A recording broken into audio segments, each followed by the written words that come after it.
Bonjour à tous et merci de vous être joints à ce webinaire sous le thème, pas sous le thème, mais sous le type d'une table ronde où est-ce que donc on va pouvoir échanger avec plusieurs personnes.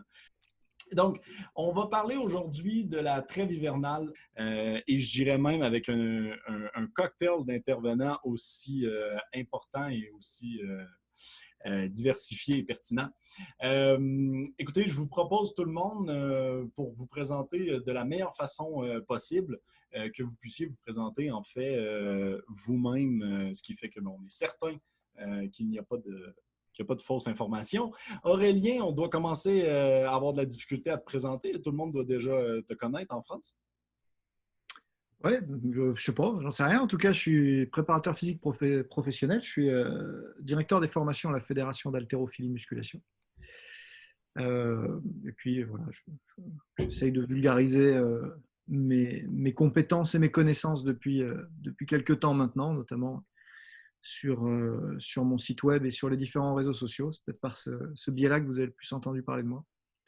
Merci de nous rejoindre tous. Jean-Benoît, si tu voulais te présenter un peu, grosso modo, tu es chercheur et auteur spécialiste du profil force-vitesse.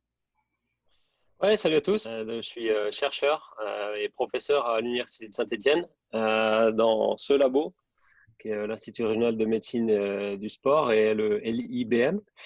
Et oui, je travaille essentiellement en ce moment sur les disciplines, on va dire, d'explosivité, mais on a mené aussi des travaux un peu sur l'endurance, sur le trail, etc., etc. Et donc, je collabore aussi avec des athlètes et des structures de haut niveau pour essayer de les guider à appliquer les résultats de la recherche dans leur pratique. Kylian, c'est la première fois qu'on est dans un webinaire avec un athlète, en fait, avec une personne impliquée du côté, je dirais, end-user en tant que tel. Bien le bonjour. Salut à tous. Écoute, moi je suis sportif de judo. En judo, je suis sportif de haut niveau. J'ai quelques médailles à mon actif, dont la dernière toute récente médaille au championnat d'Europe. J'ai aussi un titre de vice-champion du monde par équipe avec l'équipe de France. Et je suis aussi entraîneur de haut niveau puisque je suis responsable d'une structure de haut niveau en judo où je collabore avec Aurélien en tant que préparateur physique et moi je suis le directeur sportif de la structure. Voilà. L'un des meilleurs clubs de judo en France. Merci de t'être joint à nous. C'est superbe. En plus d'avoir un athlète, on va avoir l'autre côté de la médaille aussi, là, grâce à toi. Olivier, on s'est parlé, nous, récemment pour un podcast et puis tu as déjà intervenu dans d'autres podcasts avec nous. Comment ça va? Bonsoir Étienne, ça va bien. Eh bien, moi, mon activité principale, c'est la préparation physique, principalement dans les sports d'hiver, mais j'ai aussi des athlètes engagés dans les Jeux d'été. Là, j'essaye de participer à la section d'un athlète en natation pour le Maroc sur 50 mètres nage libre. Mais le gros de mon activité, c'est dans les sports d'hiver. Et en parallèle de ça, je suis professeur associé à l'Université de Lyon en sciences du sport. Et je fais aussi de la formation en ligne à destination des professionnels et des passionnés de préparation physique. Superbe. Je vais prendre aussi le temps de me présenter un peu si certaines personnes ne me connaissent pas. Grosso modo, je suis le seul qui n'est pas technique aujourd'hui dans le groupe de panélistes. Grosso modo, moi, je serai surtout plus au niveau de l'animation. Donc, je me présente, Étienne Dubois. Je suis le président de l'entreprise XFIT, un logiciel pour les professionnels du sport, de la forme, les préparateurs physiques, les coachs, etc. Donc, on est un logiciel qui permet autant la création de programmes que le suivi. L'objectif qu'on avait aujourd'hui, tout le monde, c'est de parler grosso modo de la trêve hivernale, qui est un sujet large et qui touche tout le monde.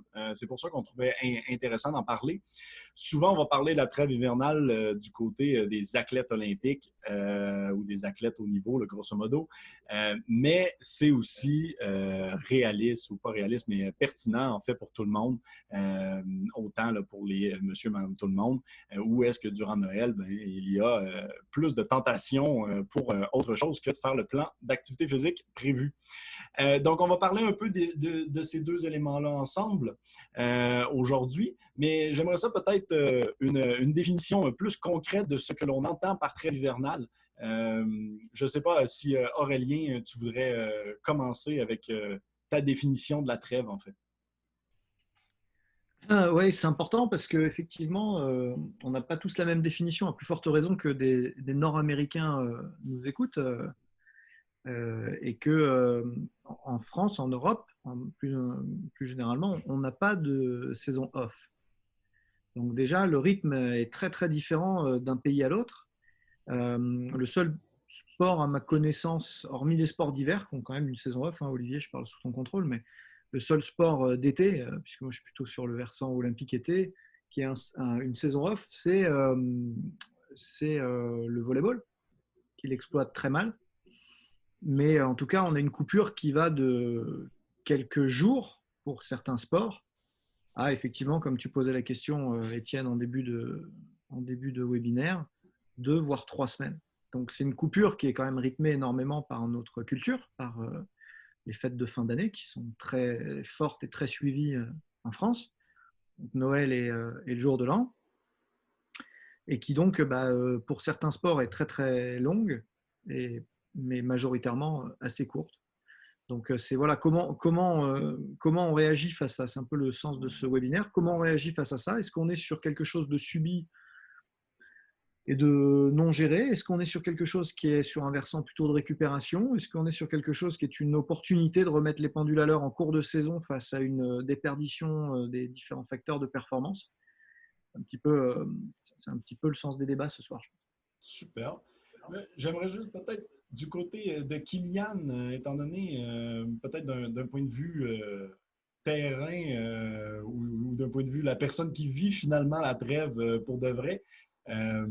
Pour toi, la trêve hivernale, en fait, c'est quoi? C'est un moment plus relax ou c'est… Pour moi, c'est clairement un moment où ça me permet de couper de mon activité propre qu'est le judo et de forcément passer du moment avec mes proches. Après, c'est quand même un moment où je dois être en capacité de maintenir certaines choses, que ce soit mes niveaux de force ou certaines qualités physiques. Donc, je vais continuer la préparation physique. Je vais m'entraîner à peu près une fois par jour, grosso modo. Mais je vais sortir du quotidien et je vais sortir de ce que j'ai l'habitude de faire pour pouvoir mieux redémarrer. Puisque, à titre d'exemple, moi, je combats le 11 janvier à Doha pour le Master, qui regroupe les 30 meilleurs mondiaux en judo. Et donc, j'ai quand même pas trop le temps de ne rien faire, sachant qu'en plus, j'ai la problématique que d'autres sports n'ont pas, ou en tout cas beaucoup moins, la problématique du poids. Donc, je dois faire en sorte que cette trêve hivernale ne me coûte pas trop cher en prise de masse non autorisée, on va dire. Il y a quand même cet enjeu-là un peu. Je propose en passant tout le monde qu'on fasse ça à la bonne franquette. Hein, quand vous avez quelque chose à dire, vous faites juste ouvrir votre micro et puis on peut tout le monde échanger. Pour les gens qui nous écoutent, juste pour votre information, il va effectivement avoir une rediffusion qui va être envoyée automatiquement à tout le monde qui était inscrit ou inscrite. Donc, inquiétez-vous pas, là, vous allez la recevoir automatiquement par la suite. Et si vous avez des questions, n'hésitez surtout pas. La meilleure façon, c'est de passer par le Q&A. Questions et réponses, grosso modo. Un endroit où est-ce qu'on va pouvoir répondre à tout là, en tant que tel. Je vous propose direct de rentrer peut-être dans le cœur du sujet. Et là, je vais peut-être m'adresser un peu à Olivier qui va le vivre, qui va sûrement énormément le vivre en fait cette année. Mais ma question, parce qu'on est quand même dans une situation qui est complètement unique aujourd'hui, est-ce que, grosso modo, la trêve hivernale a été impactée par la COVID?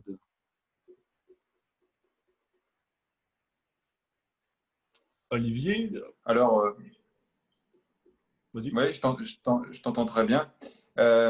Nous, en ce qui nous concerne, dans le sport professionnel et dans le sport de haut niveau, on a quand même eu la chance, et surtout dans les sports d'hiver, de pouvoir jusqu'à maintenant nous entraîner à peu près correctement et dans des bonnes conditions. Ceci étant, ce qui a l'air de se dessiner, c'est plutôt nous un problème sur le calendrier des compétitions.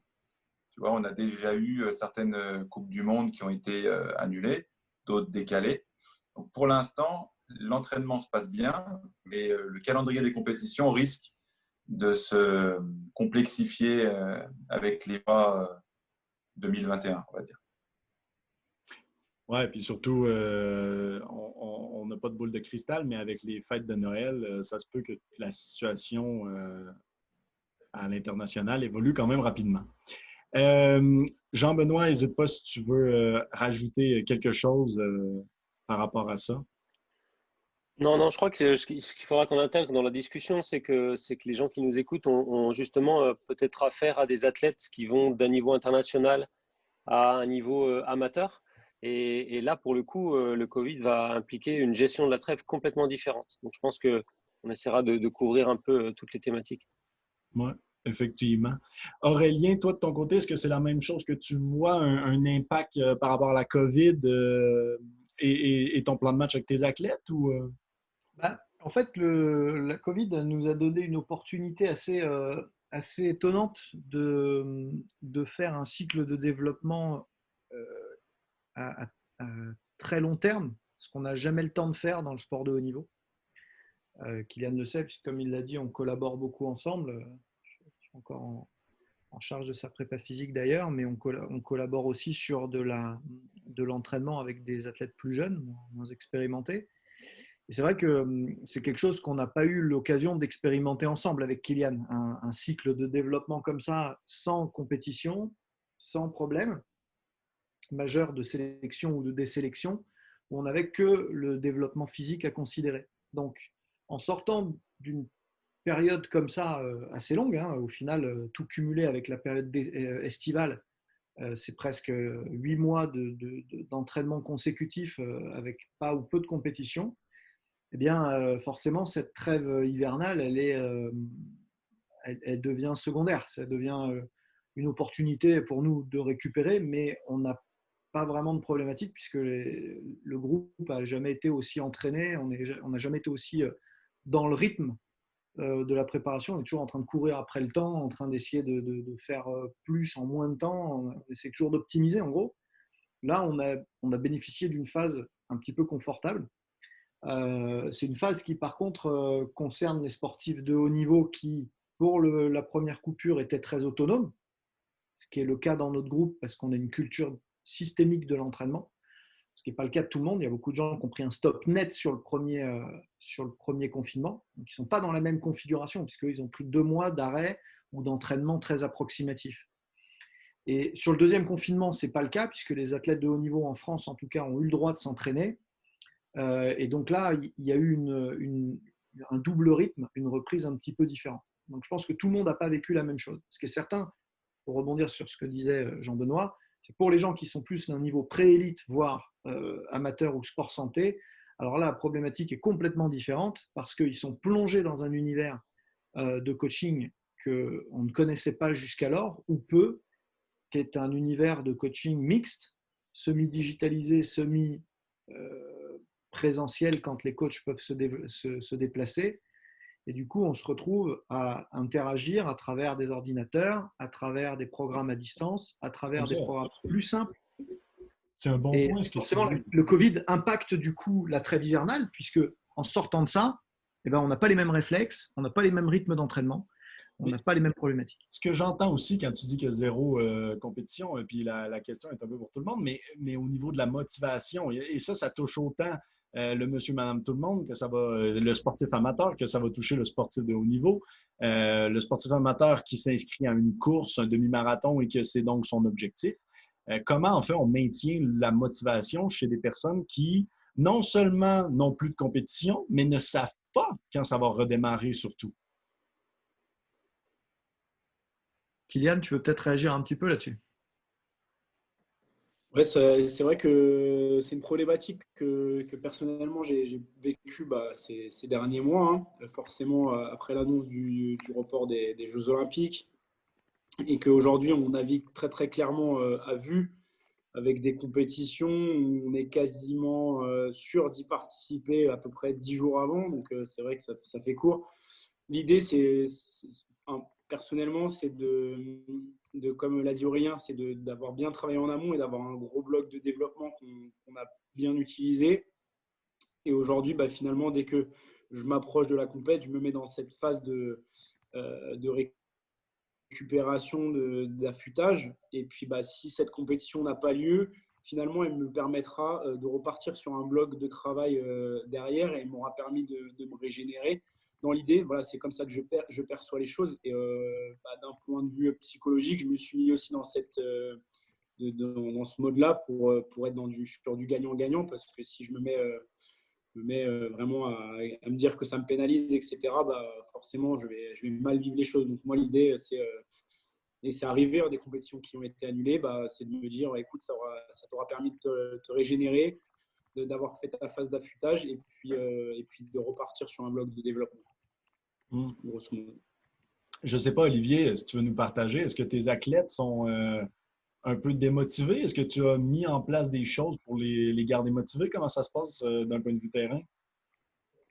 D'un point de vue terrain, ce qu'il faut, c'est arriver à garder le contact. À un moment donné, on a suffisamment de moyens technologiques à notre disposition maintenant pour pouvoir animer une séance à distance, mais connectée virtuellement. On a suffisamment de retours subjectifs via les questionnaires que l'on peut retrouver, par exemple, dans l'appli XFIT que j'utilise avec mes athlètes. Ils me font un retour subjectifs, plus les retours, on va dire, objectifs liés à la physiologie, comme la mesure de la variabilité de la fréquence cardiaque. Bref, on a à notre disposition tout un panel de moyens pour garder le contact et vérifier que les indicateurs évoluent correctement. Donc, il faut utiliser tout ce que la technologie peut nous apporter, je pense. Assurément. Oui, Jean-Benoît? Ouais, je crois qu'il faut aussi éduquer éventuellement les athlètes à, à trouver des plans B, à trouver des solutions. J'ai bien aimé cette phrase qui est sortie souvent sur les réseaux qui dit que la vie, c'est ce qui se passe quand ce qu'on a prévu n'a pas lieu. Et en fait, il faut essayer de faire en sorte que les athlètes aient des ressources d'objectifs intermédiaires qui peuvent être des choses à réaliser autour de chez eux ou autour de chez elles ou des objectifs spécifiques à la discipline. Des concours en ligne, des choses comme ça. Enfin voilà, les cyclistes par exemple se sont rués sur les plateformes en ligne pour pédaler depuis chez eux. Il y a eu des championnats du monde de cyclisme en ligne, etc., etc. Donc il faut essayer de faire en sorte que quand l'athlète n'a pas ce qu'il avait prévu d'avoir, ce ne soit pas non plus l'effondrement total, quoi. Qu'il y ait des ressources mobilisables, pas de façon réflexe, mais de façon quasiment anticipée. Ouais. Mais en même temps, moi, j'entends ce que vous dites, mais dans le cas où est-ce que c'est un sport qui doit se faire dans un autre pays durant l'hiver, est-ce que c'est aussi facile? On peut simplement le remplacer par autre chose ou parce qu'on doit l'annuler? Parce que comme on a quelqu'un qui nous parle justement de la voile en hiver au Québec, il faut descendre dans le sud, en fait. Je ne sais pas en préparation C'est physique. certain. C'est certain, il va falloir trouver des alternatives, on va dire, par exemple, physiques. C'est-à-dire que, bien sûr, si on ne peut pas naviguer, par contre, pour bien naviguer, il faut certaines composantes physiques à jour. On peut trouver, je sais pas, des concours de puissance en pédalage, des choses comme ça, où on va essayer de… Le but globalement des athlètes de haut niveau, c'est d'avoir des objectifs pour avoir des points de repère dans la production. Donc, on essaie de rester aussi spécifique possible par rapport à notre discipline, par exemple en cyclisme ou en course à pied. Et bien sûr, si on ne peut pas l'être, on essaie de trouver quand même des points de proximité au plus possible. Ouais. Puis, ben, est-ce que quelqu'un veut rajouter quelque chose à ça? Parce que sinon, moi, ce que ça me fait penser, en fait, c'est qu'à partir du moment donc, et Jean-Benoît t'en parle un peu, ou du moins ce que je comprends ou ce que j'entends, mais à partir du moment que je ne peux pas faire complètement mon sport ou que je ne peux pas complètement m'entraîner de la même façon que normalement, comment est-ce que je fais pour maintenir les niveaux de contraintes mécaniques au final pour être sûr de minimiser les blessures au retour, qui est un peu le fait du concept d'une trêve pendant 1 à 2 semaines. Ouais, alors peut-être je commencerai là-dessus, mais j'ai hâte d'entendre Olivier, etc., sur la force et Aurélien Kilian sur les aspects très techniques dans les sports de combat, par exemple.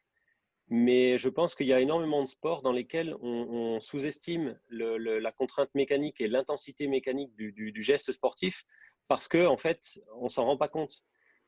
Si je prends les sports collectifs en salle ou les sports avec énormément de sauts, de changements de direction, c'est des contraintes mécaniques qu'on encaisse pendant les entraînements et auxquelles notre corps s'est habitué. Et quand on ne peut plus les pratiquer directement, je pense notamment au football par exemple, hein, quelqu'un qui joue au football régulièrement et qui s'arrête pendant 1 mois, même s'il est en forme physique acceptable, il y a des choses qu'implique le football qui ne peuvent pas être totalement remplacées. Et donc si cette personne-là, schématiquement, pendant 1 mois, elle se maintient à jour au niveau cardio, elle fait des footings, des choses comme ça, et qu'elle se maintient à jour au niveau force, et qu'elle ne se maintient pas à jour au niveau intensité des changements de direction, frappe de balle, etc., etc., il y a des structures qui vont être sous-exposées et sous-utilisées. Et donc ça, je pense que c'est important parce que si votre sport implique ces notions de très haut niveau de contraintes mécaniques, il va falloir quand même aller les chercher un minimum parce que sinon, ça va être un énorme problème au retour. C'est-à-dire vous allez avoir un paradoxe au retour, c'est que vous pouvez revenir fit avec pas trop de surpoids, au niveau cardio, ça passe, nickel, etc., etc., du gainage, nickel. Et puis, en fait, vous allez avoir des problèmes parce qu'il manque cette composante-là. C'est très haut niveau de sollicitation. Moi, Oui, j'aimerais rebondir là-dessus. Je suis complètement d'accord. Des fois, on oublie ces paramètres purement mécaniques, quoi, de sollicitation mécanique qui, à l'inverse, durant la saison, parfois le challenge, c'est presque de les réduire, de faire en sorte qu'on soit sur des sollicitations plus intelligentes. C'est vrai que le réflexe en saison, par exemple, je reprends l'exemple du volleyball, c'est de dire sport pliométrique, il faut les faire progresser en plio, etc. Ouais, mais sauf qu'ils sautent déjà 200 fois par match sur des poids de corps à 100 kg. En fait, c'est l'inverse. Il faut justement, dans la préparation physique, contenir ces contraintes mécaniques qui sont déjà exacerbées, mais qui, par contre, par contraste, vont, pendant une coupure nette, se révéler être le pire ennemi qu'ils puissent avoir. Et donc là, pour revenir sur la question d'avant d'Étienne, on se tape du coup un confinement, une coupure estivale, un reconfinement et une coupure hivernale.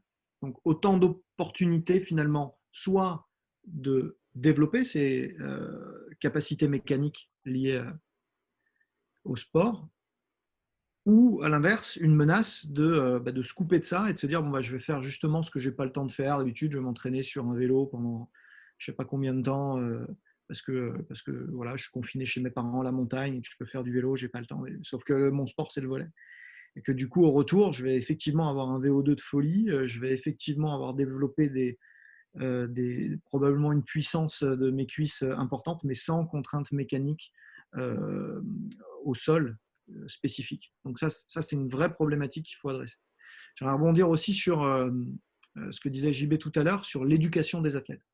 Ça, c'est quelque chose qu'on connaît bien avec Kylian parce qu'on développe une approche souvent inverse à ce qui est développé, c'est le coach n'est pas indispensable. Le coach est un conseiller, c'est quelqu'un qui accompagne un projet d'entraînement. Et donc, on n'est pas là pour se rendre indispensable et faire en sorte que le show ne puisse se dérouler qu'en notre présence. Au contraire, il faut que le coach soit complètement remplaçable, interchangeable, parce que l'athlète s'empare de contenus d'entraînement qu'il maîtrise, qu'il comprend, qui sont les siens, qui sont intégrés dans son projet d'entraînement. Et du coup, quand on fait ça, on peut accepter certaines réalités. Une des réalités du sport de haut niveau, c'est que les athlètes, ils passent environ 150 jours par an. Kylian, il passe 150 jours par an loin de chez lui. C'est une réalité, hors Covid. Donc, si à partir de là, vous vous dites, bon, bah moi, mes contraintes mécaniques d'entraînement, c'est forcément de la machine iso-inertielle ou des charges extrêmes avec des chaînes, des power racks partout, etc., probablement qu'on tire en partie à côté de la cible parce que le quotidien de ces gens-là, ça va plutôt être en Biélorussie, dans un gymnase où les barres ne tournent pas et où finalement le seul ami, c'est un TRX ou une bande élastique. J'ai vu dans la conversation du webinaire, quelqu'un qui disait « j'ai l'impression que le TRX va devenir un outil de plus en plus important ». Finalement, pour moi, c'est déjà le cas. Et ça fait des années que je dis le coaching à distance est une nécessité. C'est une réalité avec laquelle il faut dealer. Le problème, c'est que la plupart des préparateurs physiques devaient défendre leur poste, devaient défendre l'importance de leur valeur ajoutée et quelque part faire du poids de corps ou du TRX ou de l'élastique, c'est pas assez noble, c'est pas assez respectable. Alors que c'est la réalité. Il faut être capable de faire avancer les gens grâce à ça, de trouver les leviers pour les coacher à distance. Je pense qu'évidemment, des plateformes comme XFIT aujourd'hui vont permettre de maintenir le contact et de maintenir le suivi de la charge de manière plus précise. Mais au cœur de tout ça, ce qui fait vraiment la différence, c'est l'éducation qu'on aura donnée à nos athlètes. Ce qui nous a posé zéro problème avec Kylian, avec le groupe qu'on a. Alors évidemment, Kylian, lui, zéro problème. Mais même avec les jeunes, en 48 heures, c'était réglé. Ils sont passés prendre un kettlebell pour les rares qui n'en avaient pas à la salle. Ils ont disparu chez eux dans la France entière. Je vais même dire dans l'Europe entière, puisque c'est vrai aussi avec mes golfeurs, avec mes pilotes, avec mes champions d'escalade, etc. Et le show a continué à tourner exactement comme si on avait été en vacances, en grandes vacances d'été. Et pour moi, la réussite du projet d'entraînement, elle est là. Olivier? Alors, oui, je peux essayer de donner aussi un conseil aux gens qui nous écoutent, qui ont peut-être effectivement à disposition moins de moyens ou moins d'engagement de la part de leurs athlètes ou d'eux-mêmes. Pour maintenir les niveaux de contact mécanique, une bonne stratégie peut consister en situation de confinement ou en situation de trêve hivernale à multiplier la fréquence des stimuli, mais à limiter énormément leur volume, leur durée. En clair, c'est de faire subir à l'organisme des stress d'entraînement plus souvent, mais moins longtemps. C'est-à-dire que s'entraîner, faire 2 mini-séances par jour, espacées de 4 à 6 heures, au lieu d'en faire une plus grosse qu'on ne peut pas faire parce qu'on n'a pas accès aux infrastructures ni à l'ambiance générale qui te permet de faire une grosse séance, et ben, de couper les grosses séquences en unités plus petites, mais augmenter la fréquence.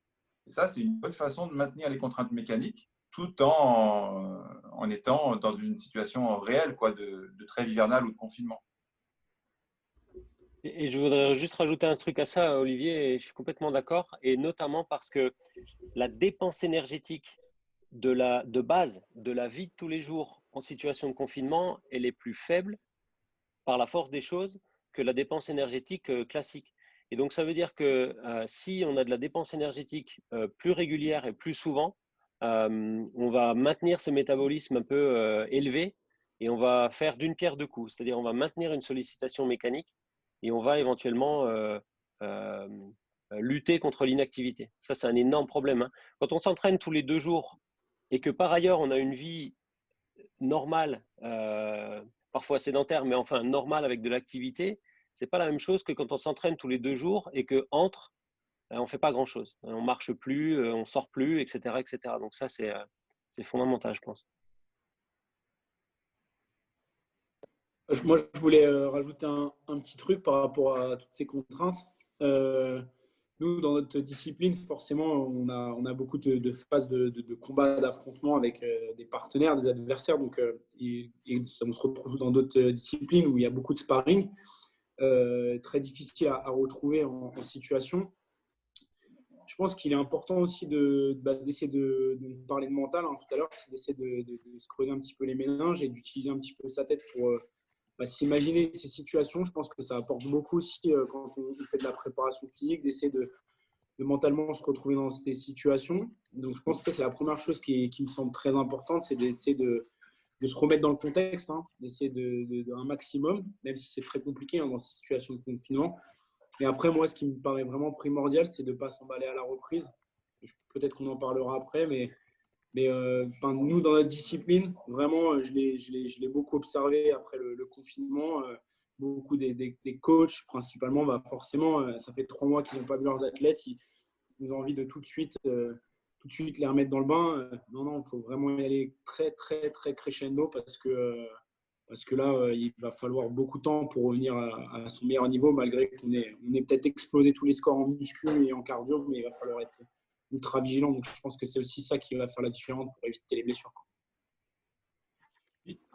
En même temps, et pardonnez-moi si la question est un peu étrange, mais est-ce que le fait d'avoir maintenant plus de temps, vu qu'il n'y a pas de compétition, et là peut-être la question est pour toi, Kylian, ou pour Jean-Benoît, prenez la parole, celui qui est le meilleur pour répondre, mais est-ce que le fait d'avoir plus de temps peut faire en sorte, en fait, que quand il va y avoir une compétition, on va être encore plus près que jamais et on va se sentir encore plus fort physiquement que jamais, ou est-ce que c'est même peut-être mieux et même positif d'avoir plus de temps, en fait? C'est un peu ça ma question. Moi, personnellement, j'ai envie de te dire oui, parce qu'on va prendre plus le temps pour se préparer, parce qu'on aura des cycles de développement plus intéressants. Et j'ai aussi envie de te dire non, parce que comme en foot, au judo, on a du temps de jeu. On a du temps de jeu et retrouver ces intensités, malgré le fait que j'ai une opposition qui est très, très forte en France, avec des groupes d'entraînement très intéressants, je ne retrouverai jamais cette intensité de la compétition où je vais prendre un étranger, où je vais me retrouver dans une phase où finalement sur une journée, je vais peut-être passer 40 à 45 minutes en phase de combat pour aller atteindre la finale, ce qui est énorme, à très haute intensité. Je vais sûrement atteindre FC Max dans la première minute. Donc voilà, j'ai envie de te dire oui parce que je vais bien me préparer, que ma phase d'affûtage, que je serai reposé et tout, et non parce qu'en fait, il faut avoir du temps de jeu pour être au plus proche de la réalité du contexte du très haut niveau. Oui, qui là, actuellement, tu n'as pas, surtout que toi, tu es un sport de contact, effectivement. Là. Voilà. Qui doit être encore donc, par exemple, avec le club, ce qu'on a mis en place, pour essayer de retrouver ces contraintes, même si c'est encore un petit peu différent parce que c'est pas exactement les mêmes contraintes, étant donné qu'il n'y a pas cette pression finalement de la défaite, de la médaille, du risque, mais on a mis en place des combats arbitrés, des test matchs qui vont nous permettre de mettre quand même dans un certain contexte nos athlètes. Et vous avez le droit, malgré la COVID, à la proximité ou… Oui, pour les athlètes de haut niveau, c'est possible. Ouais. OK, super. Dans le cas où est-ce que ça ne serait pas permis, est-ce qu'on aurait d'autres façons de maintenir ces contraintes-là ou est-ce qu'il y aurait moyen de trouver des façons ou non, là, c'est complètement impossible dans le cas où est-ce que le contact, parce que je pense qu'il y a du monde qui nous écoute autant du Québec que de la France, que de la Belgique et de la Suisse. On a-tu donc des solutions dans un contexte où est-ce qu'il n'y a pas cette permission unique pour les athlètes de haut niveau ou du moins aussi, comment on fait pour maintenir aux gens qui ne sont pas des athlètes de haut niveau? C'est le retour de la PPG, c'est-à-dire que très concrètement, il y a des problématiques qui sont transversales. C'est-à-dire que si à la fin, qu'est-ce qu'on cherche à faire? Si, d'un point de vue purement des contraintes mécaniques, je ne déborde pas sur les problématiques métaboliques, mais si le but du jeu, c'est simplement de maintenir une composante élastique, une réactivité tendinomusculaire, une mise en tension, on sait produire de la contraction excentrique, on sait produire de la contraction pliométrique. On n'a pas besoin de matériel pour ça. Oui.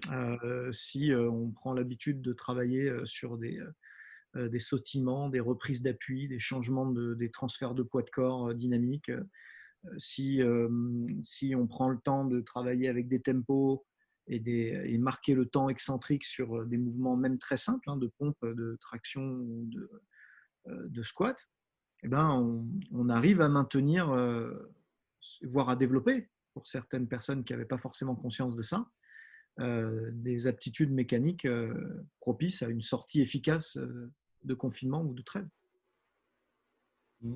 On reçoit une question d'Alexandre qui me semble propice dans le contexte de la discussion. Est-ce qu'il y a des situations de CODS, là, CODS, planifiées suffisent à maintenir les contraintes mécaniques spécifiques à un sport d'intérieur? Moi, j'ai envie de dire que en fait, c'est mieux que rien. Globalement, je pense que dans certaines conditions, ça peut être suffisant à maintenir une forme de sollicitation. c'est-à-dire les changements de direction planifiés. De toute façon, quasiment hors de l'incertitude du sport en lui-même, des changements de direction non planifiés comme ça, de façon isolée chez soi ou avec un coach, c'est pas facile à mettre en place. Donc j'ai envie de dire que ça remplacera jamais la situation réelle, mais je pense que c'est un bon. Il faut pas l'enlever pour cette raison-là. C'est-à-dire souvent les gens ont la mauvaise réflexion de dire si ça n'atteint pas la spécificité parfaite de mon sport, alors ça sert à rien. Non, ça sert pas à rien. Ça sert à maintenir au minimum des qualités en place, quoi. Ça remplacera jamais la stimulation réelle, mais ça permettra de pas trop s'en éloigner, on va dire. Est-ce que quelqu'un veut renchérir? Sinon, on pourrait passer à un point qu'on a parlé rapidement tout à l'heure, ceux qui étaient dans l'antichambre, là, mais les paramètres force-vitesse, grosso modo. Je ne sais pas, Aurélien, là, ce que tu as à dire par rapport aux paramètres force-vitesse durant la trêve hivernale. C'est toujours une problématique, surtout dans les sports d'explosivité. On sait que quand on travaille dans le sport professionnel ou même dans l'amateur à haute fréquence, on a eu une phase de développement en début de saison progressive, voire même pendant la coupure estivale, on a pu développer un petit peu les paramètres de force et de vitesse, donc les indicateurs de puissance ou les niveaux de force maximale ou de vitesse absolue. Et on sait qu'après, on ne va plus avoir le temps de développer de manière optimale. En général, on va répéter les matchs toutes les semaines dans les sports co, voire 2 fois par semaine dans le haut niveau. Même en dehors des sports co, hein, hors Covid, si on prend le rythme de Kylian, il combat quand même très très régulièrement. On n'a plus les fenêtres de développement qu'on avait au départ. Et la réalité, c'est que les paramètres force-vitesse, ils ne se maintiennent pas. La pratique normale de l'activité ne suffit pas à maintenir les paramètres tels qu'on les a développés par la préparation physique. Et donc, établir des profils force-vitesse sur lesquels on travaille beaucoup avec Jean-Benoît, on est notamment en train de travailler, là, on est un peu ralenti en ce moment, mais on travaille sur les haltérophiles des équipes de France, où on cherche vraiment à déterminer les profils optimum individuellement et à déterminer leur évolution dans le temps. Et donc, si on a un certain nombre d'indicateurs comme la puissance maximale ou les indicateurs extrêmes de force ou de vitesse qui diminuent, et bien derrière, on va avoir des résultantes sur la performance réelle. On peut penser à la détente verticale, à la détente horizontale, au niveau de puissance qu'on va générer de manière spécifique, peu importe. En tout cas, ces indicateurs-là vont chuter. Et donc, l'enjeu pendant la trêve hivernale, c'est de relancer la machine, si je puis dire.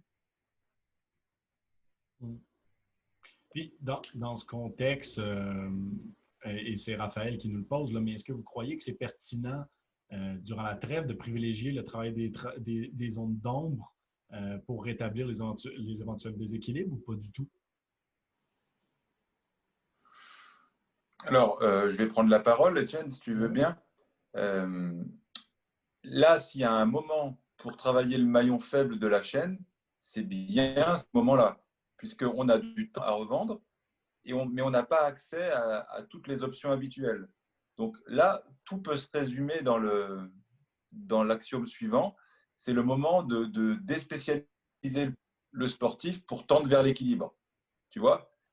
Donc, d'une autre façon de le dire, c'est ça. Ton maillon faible, tu vas pouvoir le prendre et l'attaquer sous tous ses angles pour qu'il devienne le moins faible possible. Donc oui, moi très clairement, je pense qu'il faut utiliser ce temps à notre disposition pour attaquer le maillon faible, qu'on ne fait pas ou jamais aussi bien que dans un moment comme ça.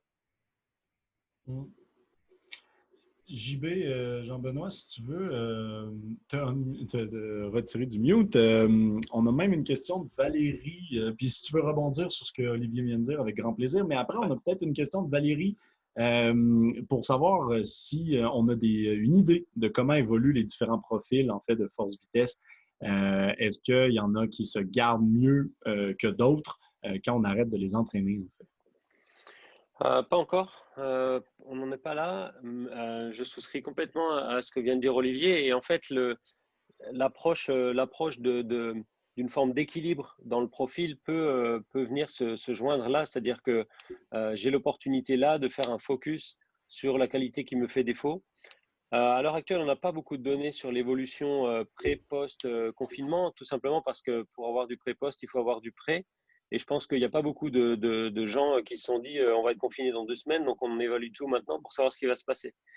Et on n'a jamais fait, nous, d'études de désentraînement. Il y a une chose qu'on sait, c'est que quand on arrête de stimuler spécifiquement les choses avec 1 ou 2 petites séances par semaine où on vient complémenter un peu son maillon faible, dans une étude qu'on a publiée l'an dernier, on a vu que pendant 3 semaines, l'équilibre global reste inchangé. C'est-à-dire qu'on a une sorte de petite fenêtre.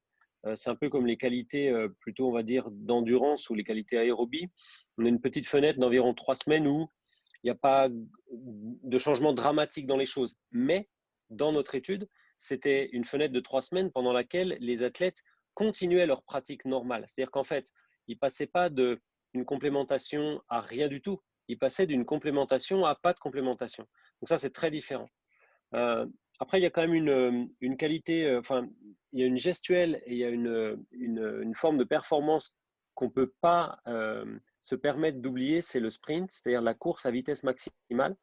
Tout simplement parce qu'en fait, la course à vitesse maximale, c'est quelque chose pour laquelle notre corps n'est pas vraiment fait au niveau anatomique et physiologique.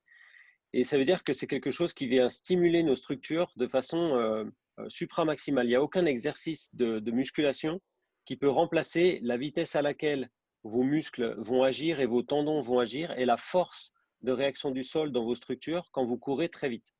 Donc ça, j'ai envie de dire que c'est entre guillemets peut-être le non négociable de l'affaire. C'est si vous êtes un athlète ou une athlète qui a du sprint dans son activité et que vous ne pouvez pas en faire pendant plus de 3 semaines, faites vraiment très attention au retour. Et donc, si vous le pouvez, pendant ces 3 semaines, pensez à stimuler ça au moins 1 ou 2 fois par semaine, même, comme le disait tout à l'heure Olivier et Aurélien, avec des petites doses. J'ai une anecdote par rapport à ça. Sur le premier confinement, j'ai été pas mal en échange avec un staff anglais de Première Ligue, dans lequel, en fait, ils étaient contents de pouvoir que les athlètes puissent aller un peu autour de chez eux faire du sport, contrairement à la France, parce que certains avaient trouvé des parcs ou des endroits ou des lignes droites pour pouvoir maintenir une dose de sprint acceptable.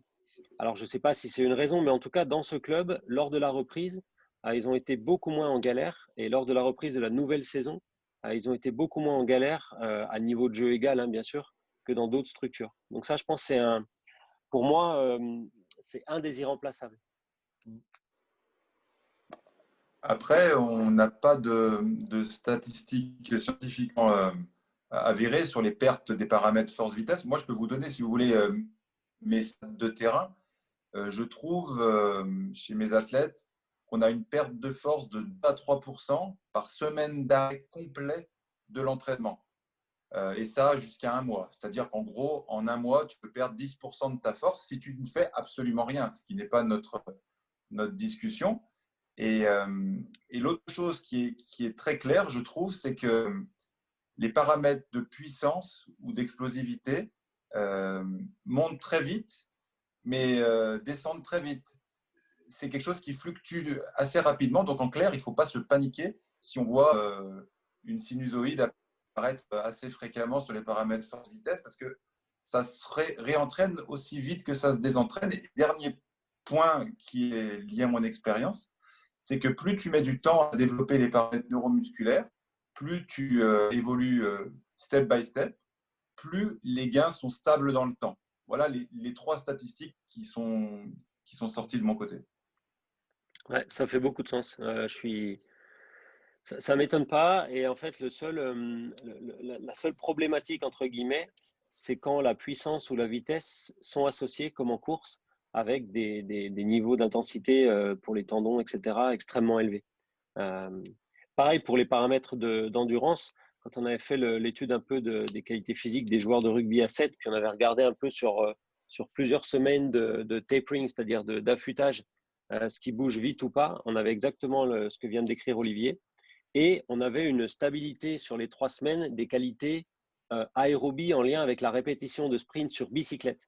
Donc ça veut dire qu'il ne faut pas non plus s'exciter à fond par rapport au maintien ou pas d'une forme d'endurance globale. ça ne va pas dégringoler sur une semaine ou 10 jours. Donc, voilà, il faut vraiment essayer de placer de la priorité sur certaines qualités qui ont des cinétiques très rapides et puis peut-être accepter de moins développer les autres parce qu'il y a une cinétique un peu plus lente, quoi. Quand vous me parlez, moi, de perte ou de diminution de 10% et tout ça, ça me fait quand même penser, grosso modo, à savoir si la trêve hivernale, c'est plus un enjeu de développement ou un enjeu de récupération. Je ne sais pas si Kylian, tu veux rebondir sur ce point. D'ailleurs, avant de rebondir là-dessus, Kix, j'aimerais juste que tu partages avec nous ton ressenti, toi, d'athlète de haut niveau. Évidemment, moi, je connais les datas, donc je sais la réponse, mais je vais pas spoiler. Euh, quel est ton ressenti, toi, par rapport à ça, on va dire, sur les deux dimensions, sur la dimension métabolique, endurance, puis sur la dimension plus neuromusculaire. Ça a quel effet sur toi, une trêve hivernale?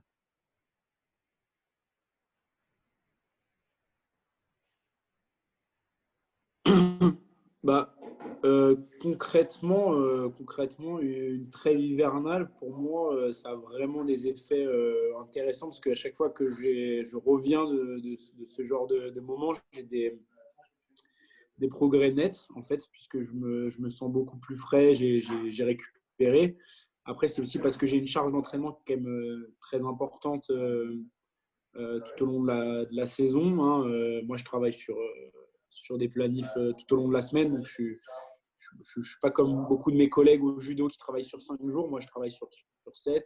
Je fais des cycles beaucoup plus longs.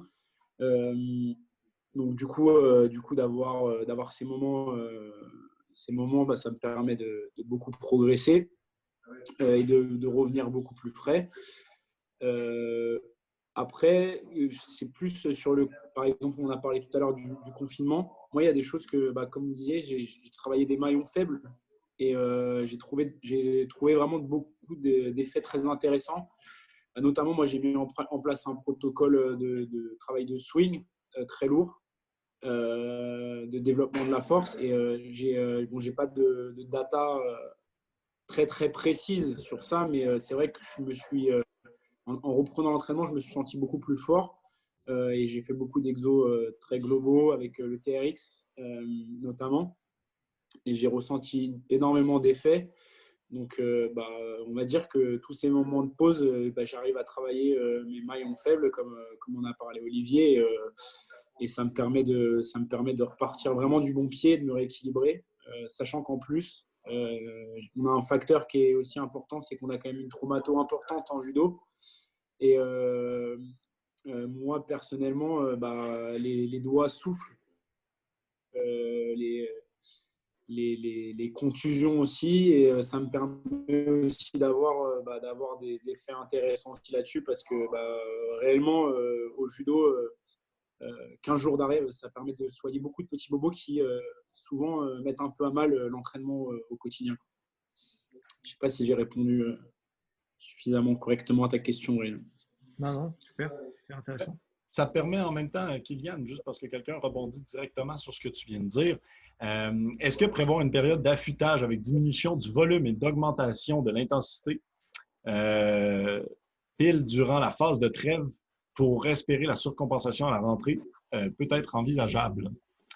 Étant donné qu'il rebondit directement sur ton témoignage, ça pourrait être intéressant d'y répondre. Bah, clairement, c'est un des modèles sur l'affûtage qu'on utilise le plus couramment. Après, concrètement, je suis plus sur une diminution simple du volume. Les intensités, je les maintiens dans mon quotidien. Je ne peux pas me permettre de… alors, ça monte crescendo, hein, forcément. Ça monte crescendo. Au début, on va dire que les intensités sont peut-être un peu moins élevées au début de la phase d'entraînement. Mais concrètement, même quand je ne suis pas encore en affûtage, il y a des intensités qui sont très, très élevées.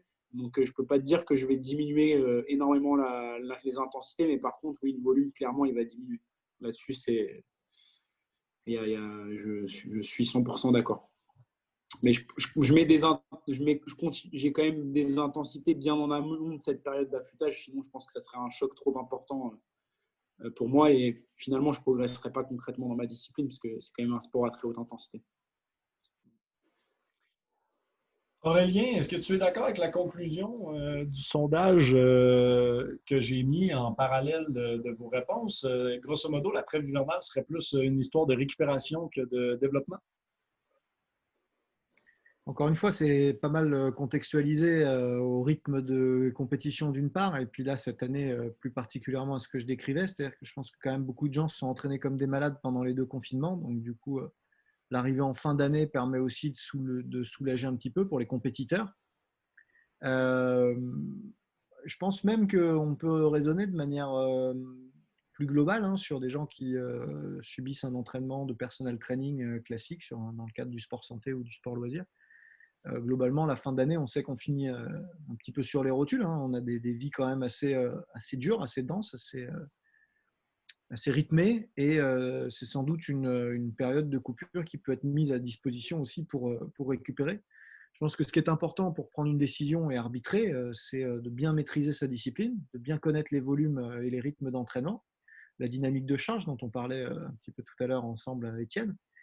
Et puis surtout d'avoir des vrais indicateurs de charge actuelle et d'effet de la charge sur le sportif.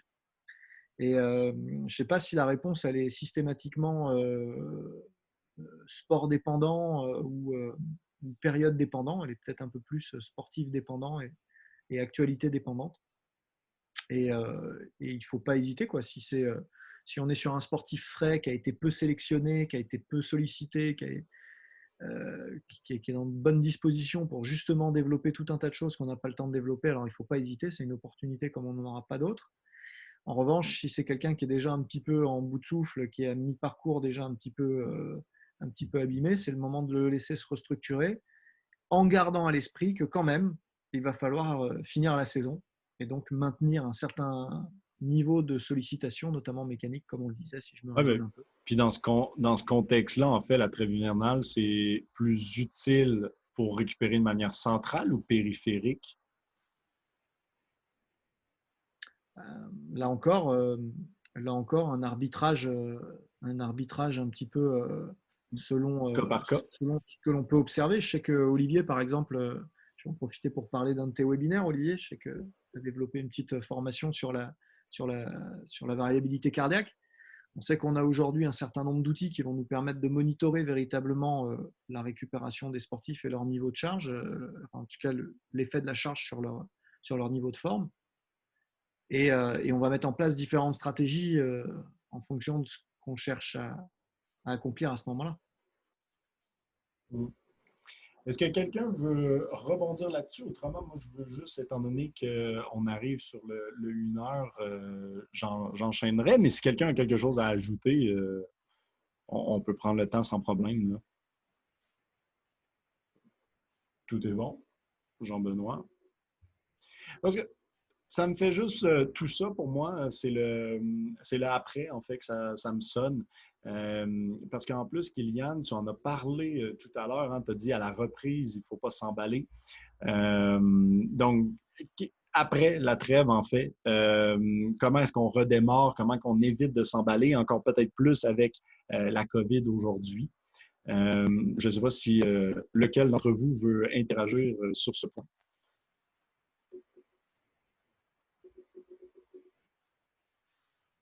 Kylian, est-ce que tu Ouais, qu'est-ce que tu en penses? je peux. Moi, personnellement, vu que je vais faire quasiment que du non spécifique hein, pendant cette période, l'idée pour moi, ça va être de reprendre ce qu'on appelle les sensations, tout simplement, reprendre un peu en main mon activité. Après, je ne vais pas m'arrêter assez longtemps pour pouvoir avoir un mécanisme de reprise très large, comme par exemple après le confinement. Mais dans l'idée, c'est de retrouver un petit peu mes sensations, de remettre le pied à l'étrier, comme on dit, et puis après, derrière, de réenquiller sur du travail spécifique comme j'ai l'habitude. Mais voilà, c'est une histoire de contexte. Là, je vais couper 10 jours, une semaine, donc c'est quand même relativement peu. Mais si ça avait été plus, forcément, j'aurais mis les choses les unes après les autres avec tant sur le volume que sur l'intensité. J'aurais énormément modulé sur ce que j'ai sur ma pratique, quoi. Voilà, Olivier, par rapport à ça, comment tu fais avec tes athlètes plus spécifiquement pour la reprise après la trêve? Ben, moi, ce que j'utilise beaucoup, c'est justement l'outil variabilité de fréquence cardiaque, comme Aurélien l'a exposé tout à l'heure.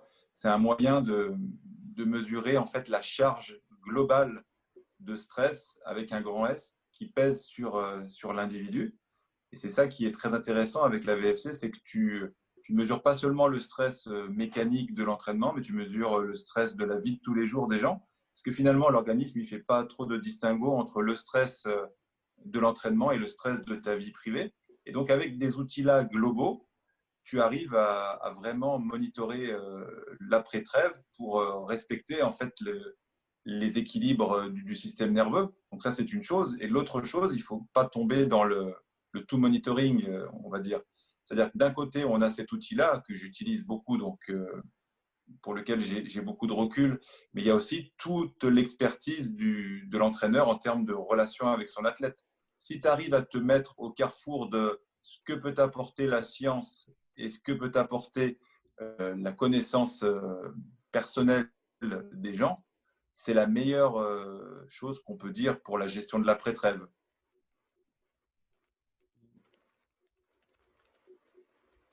Super. Jean-Benoît, est-ce que tu veux renchérir sur ça par rapport à d'un point de vue plus Ouais, ouais, biomécanique? je pense sur les aspects très haute intensité, etc., etc.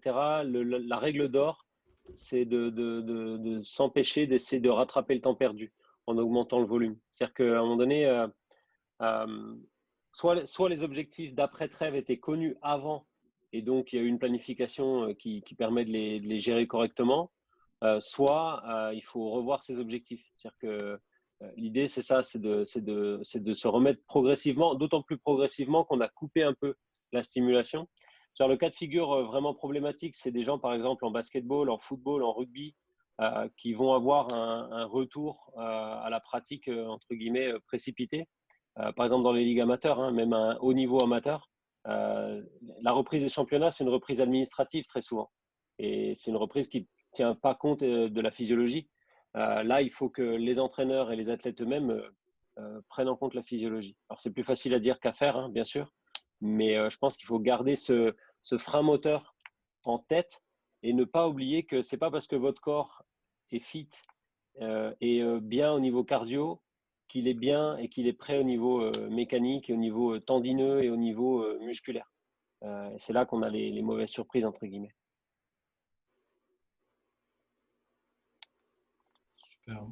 Aurélien, est-ce que tu aurais un bref ou une conclusion globale de plein de choses qu'on vient de dire, rassembler les informations? Oui, cibler cette période, je crois que ce qu'on se dit, c'est que c'est une période un peu charnière, qui est mutante, hein, qui est à géométrie variable, qui doit être ajustée selon les individus, selon les sports et selon les contextes. Et que la clé, encore une fois, c'est de savoir ce qu'on fait et pourquoi on le fait. C'est-à-dire que ça peut, si on répète systématiquement les mêmes schémas en toutes circonstances, le risque, c'est de tirer à côté de la cible et de ne pas répondre aux vraies problématiques. Donc, il faut bien comprendre ce qu'on cherche à accomplir et se dire, OK, du coup, qu'est-ce que je fais? Est-ce que cette période-là, je l'exploite comme une période de développement ou est-ce que je la convertis en période de récupération et d'optimisation?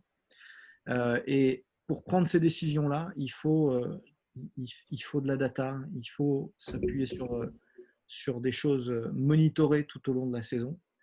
Il faut une vraie culture parce que c'est l'entraînement à distance et l'entraînement en transition, c'est comme le télétravail. Si on n'en fait jamais, c'est la catastrophe au moment où ça arrive. Si par contre on a tout un tas de réflexes, d'automatismes et de repères, c'est hyper fluide, ça se fait très très bien.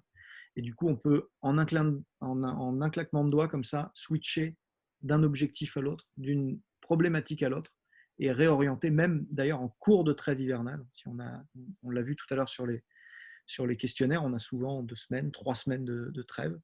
Ça arrive. Et rien ne nous empêche de faire une partie de la trêve sur une des problématiques qu'on a évoquées, une autre sur l'autre problématique. Donc, vraiment, je pense qu'il faut s'armer d'objectivisation pour prendre des décisions rationnelles et toujours sans émotion, quoi, au juste contour des besoins actuels. Quoi. On ne cherche pas à valider une méthode, on cherche à prendre des décisions objectives en fonction de ce qu'on cherche à accomplir.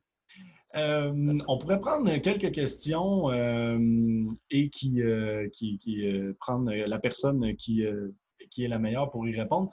Moi, en tout cas, il y a celle de Baptiste qui m'intéresse quand même. Là. Comment est-ce qu'on passe en fait d'une longue période sans entraînement, qui est la période qu'on vit actuellement, à une période où est-ce qu'il va y avoir un entraînement de façon très récurrente, 2 fois semaine. Comment qu'on passe de l'un à l'autre sans blessure, en fait, là? Entraînement? En fait, on revient toujours à cette question d'éducation des athlètes. Ça veut dire que, en fait, si l'entraîneur ou le préparateur physique, lui, n'a pas de session à gérer, ça ne veut pas dire que les athlètes, eux, les joueurs, les joueuses, n'ont pas des stimulations. Et en fait, le cœur du problème, c'est là. On ne passe pas sans problème de quasiment rien à 2 entraînements semaine, clairement. Là, c'est gros danger. Par contre, on peut anticiper ça. Et j'ai vu aussi une autre question en parcourant le chat, combien d'expositions de sprint par semaine on doit se… Pour moi, l'idée, c'est d'avoir au moins, si c'est votre sport, si vous êtes en football, rugby, basket, handball, des sports de course à haute intensité, il faut que 2 fois par semaine ou 3 fois par semaine avec une petite dose. Donc là, on est bien d'accord, hein, ce n'est pas une séance de 2 heures où vous allez faire 200 mètres à haute vitesse. Hein. Mais il faut que tous les 2 jours, il y ait une situation, pas forcément beaucoup, hein, 3 côtes par-ci, des accélérations, dans lesquelles vous allez chercher de la vitesse maximale. Je pense que ça peut être très négatif de se dire, une fois par semaine, je vais faire une grosse séance de sprint et rien entre les deux. C'est-à-dire que encore une fois, quand vous êtes un joueur de football et que vous avez 2 entraînements semaine plus un match, ça vous fait 3 stimulations assez intenses de cette qualité-là. Donc, c'est sûr qu'il faut essayer d'au moins maintenir ce petit niveau-là.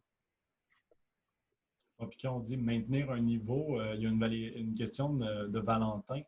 Est-ce qu'on doit prévoir en fait une batterie de tests spécifique lors de la rentrée pour faire un bilan de l'athlète?